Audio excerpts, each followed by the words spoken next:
अभूतपूर्व संख्येने उपस्थित असलेल्या माझ्या तमाम नागोंडेकर बंधू भगिनी आणि सहकारी मित्रांनो, दादांचे विचार या ठिकाणी ऐकले. रायगड जिल्ह्यातला दादांचा अखेरचा दौरा किशोरजी आणि त्यांच्या सर्व सहकाऱ्यांच्या पक्षप्रवेशाच्या निमित्ताने या ठिकाणी झाला. प्रचंड उत्साहाच्या वातावरणामध्ये राष्ट्रवादी काँग्रेस पक्षाचा जो कार्यक्रम त्या ठिकाणी झाला, ज्या आत्मीयतेने ज्या तळमळीने दादांनी त्या ठिकाणी भावना व्यक्त केल्या. किशोरजी, तुम्ही भाग्यवान आहात. रायगड जिल्ह्यातला अखेरचा दादांचा दंडवत हा तुमच्यासाठी झाला हे या ठिकाणी सार्वजनिक जीवनामध्ये काम करत असताना अनेक वेळेला वेगवेगळी ओळख घेऊन आपण जनतेसमोर जात असतो. वेगवेगळ्या प्रकारची उकर करण्यासाठी बांधिलकी घेऊन आपल्याला त्या ठिकाणी काम करावं लागत असतं. आज मोदी साहेबांच्या नेतृत्वाखाली देशभरामध्ये काम करत असताना, देवेंद्रच्या नेतृत्वाखाली राज्यभरामध्ये काम करत असताना दादांच्या अनुपस्थितीची पोकळी मोठ्या प्रमाणावरती झाली नाही. सुनेत्रा वहिनीचे ऋण व्यक्त करतो. विरोधात्मक पद्धतीने त्यांनी स्वतःला सावरलं, पक्षाला सावरलं, जनतेला सावरलं आणि जनतेच्या सेवेत 24 तास रममाण असलेल्या अजितदादांची खऱ्या अर्थाने श्रद्धांजली त्या ठिकाणी वाहत असताना तुमच्या आमच्यासाठी त्या सुद्धा कार्यरत झाल्या.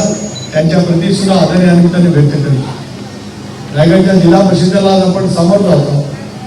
आतापर्यंत वेगवेगळी राजकीय भूमिका घेऊन आपण परस्परांच्या समोर उभे राहिलो, पण यावेळेला एकत्रित वातावरणामध्ये उभे राहिले. किशोर जैन अनेक वेळा राजकीय संघर्ष आपल्याजवळ त्या ठिकाणी झाला. राष्ट्रवादी काँग्रेस पक्षाचे सर्व कार्यकर्त्यांनी दाखल आणि मेहनत अनेक वेळा त्या ठिकाणी दाखवली. कधी नरेंद्र जैन यशस्वी झाले, कधी चंद्रकांत जांभेकर यशस्वी झाले, कधी आमच्या विजयाताई ठाकरे यशस्वी झाले. या माध्यमातून राष्ट्रवादी काँग्रेस पक्षाचं या सगळ्या परिसरामध्ये रुद्र मोठ्या प्रमाणात वाढवण्याची भूमिका आपल्याला सर्वांना सार्वत्रिक त्या ठिकाणी घेता आली. उद्याच्या भवितव्याच्या कालावधीमध्ये सुद्धा नागोंडेच्या परिसरामध्ये आज या ठिकाणी उभ्या असणाऱ्या आमच्या छोट्या भगिनी समृद्धीताई संतोष कोरी असतील, व या ठिकाणी उभ्या असलेल्या विविधताई शील असतील, यांच्या सर्वांच्या माध्यमातून उद्याच्या भवितव्याची सेवा आपल्याला या ठिकाणी करतात. रिलायन्सचा प्रकल्प आपल्या सगळ्या परिसरामध्ये नंतरच्या कालावधीमध्ये पहिला IPCLचा प्रकल्प आहे. भूमिपुत्रांना न्याय देण्यासाठी एक त्यावेळेला राष्ट्रवादी काँग्रेस पक्षाचा तालुक्याचा अध्यक्ष म्हणून मला योगदान देतात. स्वर्गीय वसंतदादांचं योगदान राहिलं. रामप्रधान साहेब त्याला राज्याचे मुख्य सचिव होते, त्यावेळेला त्यांचं योगदान राहिलं. प्रकल्पग्रस्तांची चळवळ उभी करण्यासाठी दादासाहेब टके असतील, शील पाटील असतील, आमचे तिरकेजी असतील, या सर्वांच्या माध्यमातून एक वेगळी भूमिका आम्ही त्या कालावधीत होती. त्यानंतर कोळी साहेबांचं सुद्धा त्या कालावधीमध्ये नेतृत्व होतं. मोहनभाई पाटील त्याला या सगळ्या परिसराचं विधिमंडळामध्ये नेतृत्व करत होते. सामुदायिकरित्या प्रकल्पग्रस्तांची सोडवणूक करण्यासाठी आपण प्रयत्नाची पराकाष्ठा त्या ठिकाणी करतो. आज स्थिती बदलली. रिलायन्स समूहाकडे जो कारखाना आहे, तुम्ही तुमचं विजन सातत्याने मांडत आला, त्याची पूर्तता करणं आपल्या सर्वांचं त्या ठिकाणी काम आहे. रायगड जिल्हा आता मोठ्या प्रमाणावरती औद्योगिकरणाने नजीकच्या कालावधीमध्ये वाढवला. पेठच्या परिसरामध्ये ज्याला ग्रोथ सेंटर करण्याची भूमिका राज्याच्या मुख्यमंत्र्यांनी डावॉसमध्ये या ठिकाणी जाहीर केली. याचा अर्थ तुमच्या आणि माझ्या जिल्ह्याचं उद्याच्या कालावधीमध्ये चित्र पूर्णपणाने बदललं. राष्ट्रवादी काँग्रेस पक्षाने NDAमध्ये जाण्याचा निर्णय काय घेतला? बहुजन समाजाचा व्यापक ही साधायचा असेल तर सत्यमाचा आपला सहभाग त्या ठिकाणी असावा. भारतीय जनता पक्षाच्या शीर्ष नेतृत्वाने ते मान्य केलं, पण एक भूमिका आम्ही सातत्याने मांडत आलो. ज्या शिवशाहू फुले आंबेडकरांच्या सामाजिक समतेवरती आम्ही काम करत आलो, ज्या धर्मनिरपेक्ष विचारांचे आम्ही काम करत आलो, ती आमची विचारसरणी सोबत घेतच आम्ही त्या ठिकाणी काम करणार आहोत ही भूमिका त्या ठिकाणी घेतली. आणि आज मला अजितदादांचे ऋण व्यक्त करायचे आहे. राज्याच्या इतिहासात पहिला प्रथमच अल्पसंख्याक समाजासाठी काही हजार कोटी रुपयाची तरतूद करणारा नेता, त्याचं नाव अजितदादा, आणि त्या नेतृत्वाच्या माध्यमातून ही तरतूद कार्यक्रम झाली. त्याला सर्वांनी सुद्धा देवेंद्रजींनी एका विचाराच्या माध्यमातून सरकारमध्ये ज्यावेळेला आम्ही येतो त्याला जनतेसाठी ते सरकार आहे. जनतेच्या माध्यमातून आपल्याला सर्वांना त्या बाबतीमध्ये काम करायचं आहे. मनस्वीपणाची विलक्षण भूमिका घेऊन आपण राजकारणामध्ये आणि रायगडच्या परिसरामध्ये त्यानिमित्ताने आपण त्या ठिकाणी काम करतो. अभूतपूर्व असं यश महाराष्ट्राच्या विधानसभेच्या निवडणुकीमध्ये मिळालं. लाडकी बहीण योजना मला या गोष्टीचा अभिमान आयुष्यभर आहे. राज्याच्या अर्थसंकल्पामध्ये अजितदादांनी लाडकी बहीण योजनेची घोषणा त्या ठिकाणी केली. तो अभिमान सूर आजवर भरत राहील. महायुतीच्या सरकारच्या माध्यमातून जाहीर केलेली योजना तुमची लेख असलेल्या आदितीने 2,35,00,000 महिलांच्या पर्यंत चांद्यापासून भांड्यापर्यंत पोहोचवली, त्याच्याबद्दल सुद्धा आम्ही उल्लेख करू. आणि काही या योजनेबद्दल प्रचंड निर्माण केलं की योजना जर का राबवली गेली, राज्य कर्जबाजारी होईल. राज्याला कर्मचाऱ्यांचे वेतन देण्यासाठी सुद्धा त्या ठिकाणी पैसे होणार नाही. एवढं जमेल तर इतर धर्मियांच्यासाठी ती योजना राबवली जाणार नाही. अल्पसंख्याक समाजातील माझ्या महिला भगिनी या ठिकाणी आहे. राज्याच्या कानाकोपऱ्यामध्ये सर्व धर्मियांच्या माझ्या माय माऊलींच्यासाठी योजना कणखरपणाने राबवण्याचं काम राष्ट्रवादी काँग्रेस पक्ष असेल, भारतीय जनता पक्ष असतील, मित्र पक्ष असतील, त्या समाजाच्या माध्यमातून त्या ठिकाणी आज स्थिरता, पण त्या स्थिरतापुरता आपल्याला सीमित राहायचं. रायगडची जिल्हा परिषद एक प्रभावीपणाने पटाची सोडवणूक करणारं एक साधन त्या ठिकाणी.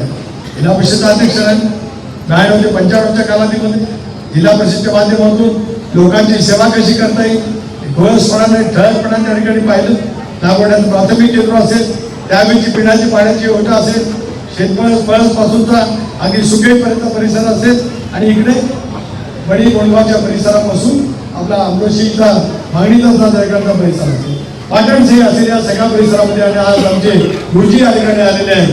विसा कोपरगावची ग्रामपंचायत असेल, हा सगळा समावेश असलेल्या भागाच्या मध्ये अधिक ताकदीने काम करण्याची मानसिकता आपण त्या ठिकाणी, पर्व विकासाचा अधिक पुढे गतीने त्या ठिकाणी. त्याचा उल्लेख किशोरजी तुम्ही या ठिकाणी केला. 50% माझ्या माय माऊली या ठिकाणी उपस्थित आहे.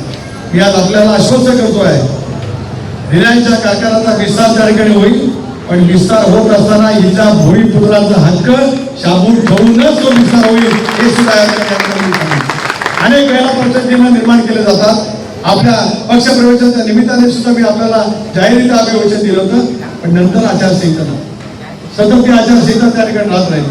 पण 9 तारखेला आपण रायगड जिल्ह्यामध्ये युतीच्या माध्यमातून यशस्वी झाल्यावर नागोठा आणि नागोठा परिसरामध्ये 3 उमेदवार निर्वाचित झाल्याच्या नंतर पहिलं काम माझं राहील, संसदेचं अधिवेशन 13 तारखेला संपेल आणि त्या पुढच्या आठवड्यामध्ये जिल्हाधिकारी कार्यालयाच्या मध्ये बैठक रिलायन्सच्या वरिष्ठ अधिकाऱ्यांच्या समोर बोलवून त्याच्यातून उद्याच्या भवितव्याचा आपण आराखडा त्या ठिकाणी त्या संबंध विस्तारीकरणाच्या कामामध्ये तिचा आपल्या सर्वांचा हक्क त्या ठिकाणी सामील करायला. एक आपण वाहतूक संस्था त्या कालावधीमध्ये गेली, 800 प्रकल्प व्यवस्थापन नोकरी मिळाली, कळत नकळत रोजगाराची निर्मिती त्या ठिकाणी होऊ शकली. आता अधिक आव्हानं आपल्या समोर त्या ठिकाणी. अशा आव्हानाच्या माध्यमातून काम करत असताना महिला आणि महिलांच्या बचत गटाला प्रभावीपणाने काम करण्यासाठी आदितीच्या महिला बाल कल्याण खात्याच्या मार्फत सुद्धा ज्या ज्या काही योजना आहेत राबवायच्या आहेत, त्या योजना नागोठा आणि नागोठ्याच्या परिसरामध्ये या जिल्हा परिषद मतदारसंघामध्ये स्पष्टपणाने राबवण्याचे काम पुढच्या काळात होईल. हे काम समर्थपणाने योग्यताही करेल, हे काम समर्थपणाने समृद्धीची त्या ठिकाणी करतील. नावातच समृद्धी आहे, विचाराची समृद्धी आहे, विकासाची समृद्धी आहे, संवाद करण्याची समृद्धी आहे, काम करण्याची मानसिकता त्या ठिकाणी आहे, आणि त्यांच्यासोबत जोडीला योगिता आहे. आणि त्यांच्यासोबत किशोर जैन सारखा एक हडाचा दळवळीचा कार्यकर्ता सेवाभावी योजनेने काम करण्यासाठी. अशा वेळेला या सर्वांच्या पाठीमागे ताकद उभी करणं हे माझ्यासारख्या कार्यकर्त्यांचं कर्तव्य त्या ठिकाणी करू शकतो. गावाची ग्रामदेवता जोगेश्वरी मातेच्या चरणी अनेक वेळेला आलो. आता सर्व याला जीर्णोद्धार करण्याची कल्पना नरेंद्र शेठ आणि इच्छा सर्व सहकार्य घेतली. त्याच्यामध्ये मला सहभागी होण्याचं भाग्य माझ्या आयुष्यामध्ये मिळालं. जोगेश्वरी मातेची सेवा करणं याचा अर्थ आपल्या जीवनामध्ये सुख शांती निरामय आयुष्य या सगळ्या परिसरात मी जनतेला येणं, याच भावनेने आपण जोगेश्वरी मातेच्या चरणी लिहिलं होतं प्रयत्न. उद्याच्या भवितव्याच्या कालावधीमध्ये सुद्धा अनेक प्रकारची उकल करत असताना राज्य आणि केंद्र सरकारच्या अनेक योजना राबवून आपण त्या ठिकाणी कधी करतात.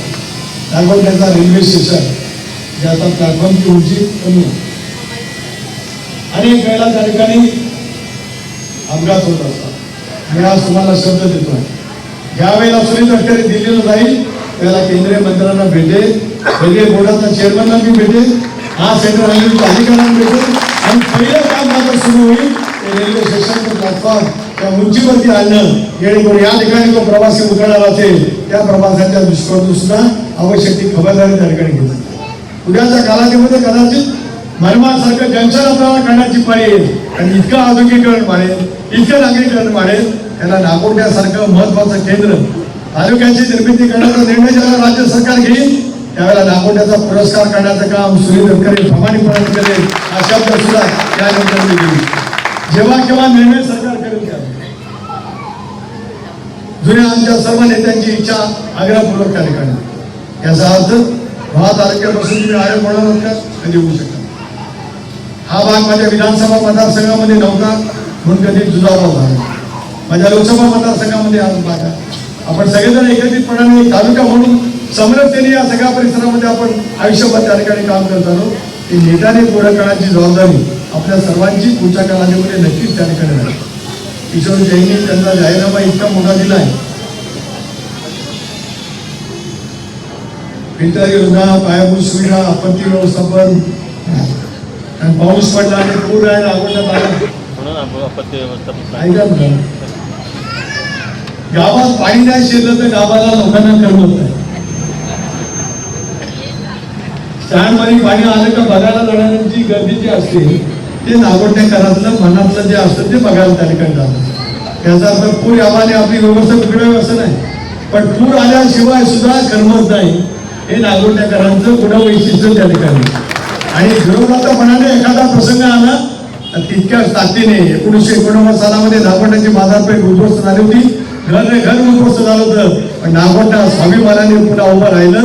हे नागोटेकरांची आणि इथं भागाची पुन्हा वैशिष्ट्य आहे ते मला त्या ठिकाणी सांगून सांगितलं. माझ्या लहानपणाच्या आयुष्यात पाऊस पडणं उदाहरण आलं की तात्यांनी मासा पाठवलं असं कधी झालं.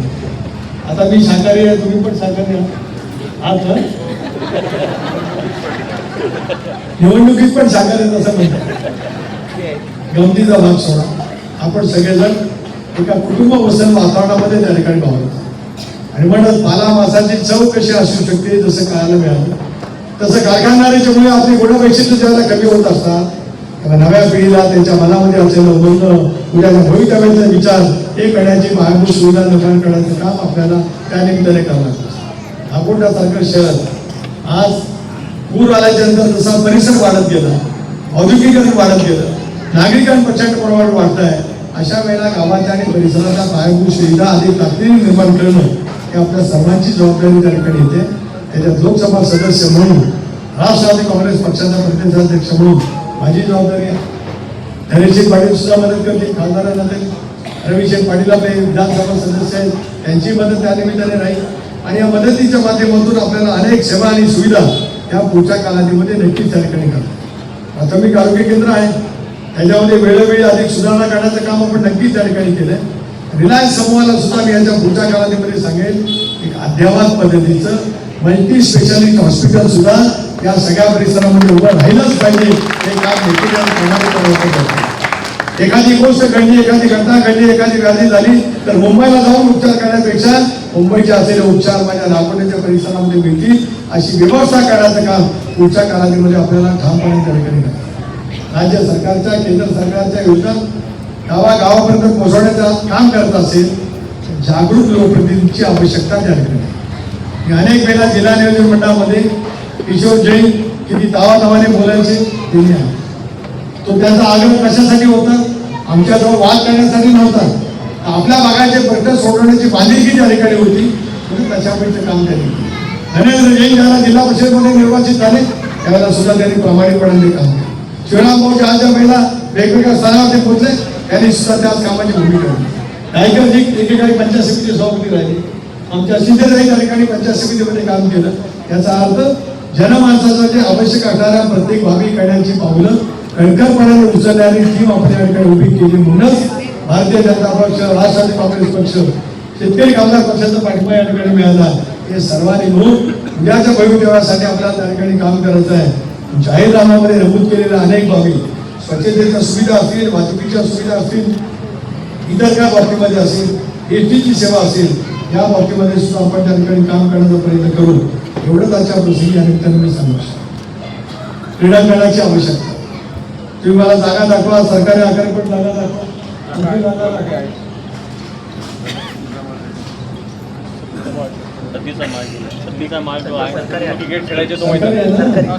त्याचे कागदपत्र द्या. खेळून तर सगळं जीवन त्याच्यामध्ये क्रिकेट खेळलो, बास्केटबॉल खेळलो, व्हॉलीबॉल खेळलो. सार्वजनिक जीवनामध्ये आज वावरत असताना क्रीडा क्षेत्रामध्ये वावरलं म्हणून हार जीत पद्धत आहे. संयम शिकलो, टीमवर कसं करायचं ते शिकलो, सर्वांना सोबत कसं घ्यायचं ते शिकलो. क्रिकेट संघाचा कर्णधार असताना 11 जणांना सोबत घेऊन प्रत्येकाची गुण वैशिष्ट्य असत त्याचा संघाच्या विजयासाठी कसा उपयोग करता ते शिकलो. आणि म्हणून व्यासपीठावरती सुद्धा एक संघ या ठिकाणी उभा राहिलेला आहे. एक संघ भूमिकेमध्ये कोण फलंदाज आहे, कोण विकेट किपर आहे, कोण गोलंदाज आहे, कोण क्षेत्ररक्षक आहे. पण प्रत्येकाच्या गुणवत्तेचा योग्यमध्ये उपयोग करत विजयाचा चौकार आणि विजयाचा षटकार आपल्याला 9 तारखेला त्या ठिकाणी आजमायचा आहे. त्या कारणासाठीच आपण सर्वजण या ठिकाणी जमलेलो आहोत. मी आपल्याला विश्वास देऊ इच्छितो आहे जाहीरनाम्यामध्ये नमूद केलेल्या अनेक बाबीची पूर्तता होईल. या सगळ्या परिसरामध्ये औद्योगिकरण होत असताना प्रदूषण विरहित कारखानदारी कशी होईल त्याच्या बाबतीमध्ये प्रयत्नांची पराकाष्ठा केली आहे. आपल्या भागामध्ये आदिवासी बांधवांची संख्या, ठाकूर बांधवांची संख्या सुद्धा मोठी आहे. अनेक वेळेला या सगळ्या वाड्या वस्तीमध्ये एकेकाळी आपण सगळेजण कधीतरी मोटरसायकलवरती गेला असाल, कधीतरी जीप घेत गेला असाल. आज अनेक ठिकाणी डांबरीकरणाचे रस्ते आपल्याला करता आले. पंतप्रधान सडक योजनेअंतर्गत असतील, मुख्यमंत्री सडक योजनेअंतर्गत असतील, जिल्हा नियोजन मंडळाच्या मार्फत असतील. हा जो काही शोषित वर्ग आहे डॉक्टर बाबासाहेब आंबेडकरांनी संविधानामध्ये त्यांना सुद्धा सोबत घेण्याच्या दृष्टीकोनातून जी काही पावलं उचललेली आहेत त्या सर्व घटकाला सुद्धा सोबत घेण्याच्या दृष्टीकोनातून आपण त्या ठिकाणी प्रयत्नांची पराकाष्ठा करतो. त्याच्यातून त्या राखीव जागेमध्ये सुखी पंचायत समितीच्या मतदारसंघातून योगिताताई त्या ठिकाणी उभ्या आहेत. याचा अर्थ आहे कष्टकरी समाजामध्ये जन्माला आलेल्या योगिताताई असतील, समुद्री असतील, या सर्व समाज जीवनाची योग्य ती ओळख करत काम करण्याची मानसिकता दाखवणार आहे. ते 3 उमेदवार फक्त त्यांच्यापुरता सीमित नाही, त्यांच्या पाठीमागे सुनील तटकरची राजकीय समर्थ ताकद ही उभी आहे ते आश्वासित करण्यासाठी त्या ठिकाणी आवडतो आहे. अशा वेळेला दादांचे आशीर्वाद तुम्ही या ठिकाणी ऐकले. मी माझ्या असूचे भान थांबू शकलो नाही. त्यांचा अखेरचा दौरा मलाही माहिती नव्हतं की त्यांचा तो अखेरचा दौरा आहे. कोणाच्या मनामध्ये ती कल्पना म्हणजे आयुष्यात घेऊ शकत नाही. आदल्या दिवशी त्यांची माझी 1.5 तास चर्चा झाली, निवडणुकीच्या संदर्भामध्ये झाली. अनेक काही योजना अर्थसंकल्पात आणायच्या असतील तर नेमकं काय काम केलं पाहिजे याच्यावरती सुद्धा चर्चा त्या ठिकाणी झाली. आणि दुर्दैवरित्या दुसऱ्या दिवशी त्यांचा विमान अपघातामध्ये मृत्यू होणं समग्र महाराष्ट्राला एक सत्कार होणारी घटना त्या ठिकाणी झाली. दादांचं प्रेम, त्यांचे आशीर्वाद, त्याने आपण दिलेला मार्ग आणि त्याच्यातून विकासाचं नवीन पर्व आपल्या सगळ्या परिसरामध्ये निर्माण करण्यासाठी आपण सगळेजण कटिबद्ध होऊन त्या ठिकाणी काम करूया एवढंच या ठिकाणी या प्रसंगी सांग. आज आता आमच्या सरपंच ताई या ठिकाणी आहे, 12% सुद्धा या ठिकाणी आहे. अनेक वेळेला ग्रामपंचायतीमध्ये आपण परस्परांच्या विरोधामध्ये लढलो. आता दोघांची एकत्रित बेरीज केली तर किती मताधिक्य चंद्रकांत आपल्याला मिळालं पाहिजे, मोठं मताधिक्य आलं पाहिजे. एवढं मताधिक्य मिळालंच पाहिजे. मापात पापरे आणि हिशोबात करू मी सुद्धा बघणार आहे की नागोंडा ग्रामपंचायत किती मताधिक्य देते. नागोंडा ग्रामपंचायतीने दोन्ही ज्यावेळेला शक्ती भारतीय जनता पक्षासहित इतर शक्ती, शेतकरी कामगार पक्षासहित इतर शक्ती ज्यावेळेला येते त्यावेळेला नागोंडा ग्रामपंचायतीचं अभूतपूर्व मताधिक्य त्या ठिकाणी असलं पाहिजे. वर्षे ग्रामपंचायतीमध्ये जेवढं मताधिक्य मधु पडताना मिळेल, ताटामध्ये जितकं मताधिक्य त्या ठिकाणी विरोध पक्षाला मिळेल त्याच्यापेक्षा नागोंडेकरांनी किशोर जैन आणि समृद्धीच्या कडे प्रचंड प्रमाणातील मताधिक्याचा आशीर्वादाचा आडवं त्या ठिकाणी उभं करावं ही आज विनंती आपल्याला त्यांनी केली. सगळ्या पंचकृषी आहे.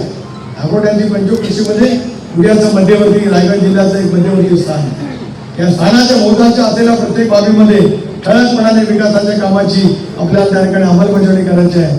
अशा वेळेला रोल मॉडेल म्हणून जाहीरनामा, एखादा जिल्हा परिषद मतदारसंघ रोल मॉडेल म्हणून आपल्याला कसा करता येतो तो जर का आराखडा या ठिकाणी ठेवलेला आहे हे आपल्याला आश्वासित करत आहे. 3, 4, 5 वर्षांनी तंत्रज्ञ यंत्रणा ज्या वेळेला राज्याच्या सगळ्या जिल्हा परिषद सर्वेक्षण करतील त्याला रोल मॉडेलमध्ये असलेला नागोंडा जिल्हा परिषद मतदारसंघ अगर क्रमांक ठिकाणी असेल. त्याच्यासाठी जी ताकद विकासाच्या कामाची आपल्या माध्यमातून उभी करायची आहे ती करण्याच्या संदर्भात स्वच्छपणाची भूमिका आम्ही सगळेजण त्या ठिकाणी घेऊ एवढंच आजच्या कार्यक्रमाच्या प्रसंगी या ठिकाणी सांगतो. 10 वाजता प्रचाराची सभा संपेल. मला अजूनही शिवनाला जायचं आहे. उद्याचा एक दिवस आहे. परवा सकाळी 7 वाजता मतदान त्या ठिकाणी सुरू होईल. मला विश्वास आहे की नागोंडा शहरामध्ये असेल, पळस ग्रामपंचायत असेल, कोंडगाव ग्रामपंचायत असेल, पाटण शहर असेल, अगदी थेट ऐनगरकडे त्यामुळे इथून वणी कौशल्यापासून सुरू होणारी आपली वेगोंडा ग्रामपंचायत असेल, आंबेडकरचा परिसर, वागणे आंबोलीची वाळसीपासून आणि मग खालची आमची विसा ग्रामपंचायत, विसा कोटरकर, राजेवाडी, इथून इतक्या प्रचंडपैकीचं मताधिक्य घ्या की पुन्हा 5 वर्षांनी आपल्यासमोर उभं राहण्याचं धाडस करून करणार नाही. त्या ताकदीने तुम्ही त्या ठिकाणी काम करा, एवढंच मला या निमित्ताने सांगा. अल्पसंख्याक समाजाला सुद्धा माझी विनंती आहे की आपण सर्वांनी म्हणून या प्रवाहामध्ये सहभागी व्हा. भारत विकसित होत असताना सर्व धर्मियांना सोबत घेत आपण ज्याला काम करण्याची मानसिकता दाखवत असतो, त्यांना सर्व धर्मियांना सोबत घेत छत्रपती शिवरायांनी सर्व धर्मियांना सोबत घेतलं, 18 पगड जातींना घेतलं, 12 बलदेवांना सोबत घेतलं, त्याच्यातून हिंदवी स्वराज्याची स्थापना केली. तो विचार घेत आपण सर्वांनी काम करण्याचा प्रयत्न केला आणि आपण त्याचं उदाहरण भवितव्य त्या ठिकाणी अधोरेखित करत असताना अल्पसंख्याक समाज सुद्धा या विचाराशी जोडला गेलेला आहे. अशापैकी सुखद चित्र आम्हाला निवडणुकीच्या मतदानाच्या माध्यमातून पाहायला मिळावं, एवढंच या कार्यक्रमाच्या प्रसंगी आपण त्या ठिकाणी सांगतो. त्या समाजाच्या महिलांच्या उन्नतीसाठी सुद्धा जे जे उपक्रम करायचे असतील ते उपक्रम करण्याची बांधिलकी आम्ही सर्व त्या ठिकाणी. तिथलं एक संस्था काम करते, मला बोलावलं गेलं, मला स्वतः रिलायन्स करता मी 10 लाख रुपयाचा निधी त्या संस्थेच्या इमारतीच्या दुरुस्तीसाठी द्यायला उपलब्ध करून दिले. अशा अनेक बाबी आहेत ज्या उद्याच्या भवितव्याच्या कालावधीमध्ये शिक्षण असेल, आरोग्य असेल, पायाभूत सुविधा असेल, पर्यावरण असेल, त्या अनेक गोष्टींची पूर्तता आपल्याला पुढच्या कालावधीमध्ये त्या ठिकाणी करायची आहे. आणि आपली अंबा नदी ही आपलं उदयस्थान. अंबा नदी आपल्या सर्वांची मातृ असलेली एक नदी. त्या नदीचं पर्यावरणपूरक पद्धतीचं संरक्षण करणं हे तुमचं माझं काम त्या ठिकाणी राहील. त्या कामाला सुद्धा भारत सरकारच्या माध्यमातून ज्या ज्या काय योजना पर्यावरणपूरक असतील त्या आणण्याचं काम मी नेहमी त्या ठिकाणी करीन. आणि आपल्या जिल्ह्यातल्या सावित्री असेल, काळ असेल, पुंडलिका असेल, अंबा नदी असेल, भोगावती असेल, पलीकडची पाताळगंगा नदी असेल, या ज्या काय महत्वाच्या नद्या आहेत त्या आपल्या जीवनातील आपल्या या वाहिन्या आहेत. त्या वाहिन्या प्रदूषणच्या माध्यमातून ज्या काय प्रदूषित झाल्या या अतिशय योग्य पद्धतीने आपल्या समाजासाठी कशा उपलब्ध होतील ते काम सुद्धा त्या ठिकाणी करत आहे. तुम्ही सांगितलं मगाशी MIDCचं एकच कनेक्शन आहे. अनेक वेळेला काय दाब वाढला किंवा ते कनेक्शन हे होतं त्याच्यामुळे काय फरक होतो. मी तुम्हाला शब्द देतो, आपण एखादा शब्द देतो, तुम्हाला दुहेरी कनेक्शन पाहिजे असेल ते पण दिलं जाईल. योजना मंजूर ज्यावेळेला होते, काम होतं त्यावेळेला त्याचं मासिक बिल मोठ्या प्रमाणात येईल म्हणून तुम्ही सोलरचा प्रोजेक्ट करावा अशी मागणी केली. राज्य सरकारच्या माध्यमातून, DPTCच्या माध्यमातून, नाहीतर ज्या स्टँडिंग कमिटीचा मी अध्यक्ष त्याच्या माध्यमातून सोलरचं पूर्णपणाचा युनिट दापोलीच्या शहरासाठी आणि ग्रामीण भागाच्या सर्व गावाच्या सर्व पिण्याच्या पाण्याच्या उद्योगासाठी, याचा अर्थ सर्व ग्रामपंचायतीसाठी सुनील तटकरे राज्य सरकार, केंद्र सरकार नाहीतर CSRच्या निधीतून त्या ठिकाणी उपलब्ध करेल. म्हणजे पाण्याच्या योजनेचा होणारा खर्च जो काय ग्रामपंचायतीवरती भार पडत असतो तो तेवढा कमी झाला तर तेवढ्या पायाभूत सुविधा गावामध्ये करण्याची बांधिलकी घेऊन आपल्याला त्या ठिकाणी काम करता येईल. यासाठी आपल्या सर्वांच्या आशीर्वादाची ताकद त्या ठिकाणी मिळावी. जिथे घड्याळ चिन्ह असेल, तिथे जिल्हा परिषदला दोन्हीकडे घड्याळचं चिन्ह आहे, पंचायत समितीला या मतदारसंघातून घड्याळचं चिन्ह आहे आणि पलीकडच्या आपल्या सुके मतदारसंघातून कमळाचं चिन्ह आहे. ज्या ठिकाणी कमळ असेल तिथे कमळाचं बटन दाबावं. घड्याळ ज्या ठिकाणी आहे जिल्हा परिषदला त्या पंचायत समितीमध्ये त्या ठिकाणी घड्याळच्या चिन्हावरती बटन दाबा. आणि ही जी काही युती या ठिकाणी केलेली आहे भवितव्याचा विकास, नागरीकरण, औद्योगिकीकरण याच्यातला स्पष्ट भूमिका घेऊन वाटचाल करण्यासाठी ती असल्यामुळे आपल्या सर्वांचा आशीर्वादाचं पाठबळ त्या ठिकाणी सतत मिळत राहावं एवढी हात जोडून आपल्याला विनंती करतो. दादांच्या अनुपस्थितीमध्ये प्रचार करत असताना खूप मनामध्ये वेदना त्या ठिकाणी होता. अनेक वेळेला भाषण करण्याच्या वरती सुद्धा मनात येतात. मनामध्ये असलेले विचार मांडण्यामध्ये सुद्धा मनात जे काही कल्लोळ उभा राहिलेला आहे त्याच्यातून सुद्धा योग्य पद्धतीने बोलता येतच अशांचा का भाग नाही. पण तुम्ही दिसला का तो आधार आहे. या संकटाच्या कालावधीमध्ये, या समजा डोक्या डोंगर कोसळलेल्या कालावधीमध्ये तुम्ही पाहण्यासारखे उभे आहात. हे सावरण्यासाठी मिळणारं बळ पुढच्या कालावधीमध्ये सुद्धा सतत मिळत राहून एवढी हात जोडून प्रार्थना करतो. आणि पुन्हा एकदा किशोर जैन, त्याच्यानंतर योगिताताई आणि समृद्धताई यांना प्रचंड मताधिकाने विजय करून रायगड जिल्हा परिषद आणि पंचायत समितीच्या मार्फत आपल्या सर्वांची सेवा करण्याची संधी द्या एवढी विनंती करतो. थांबतो. जय हिंद, जय महाराष्ट्र.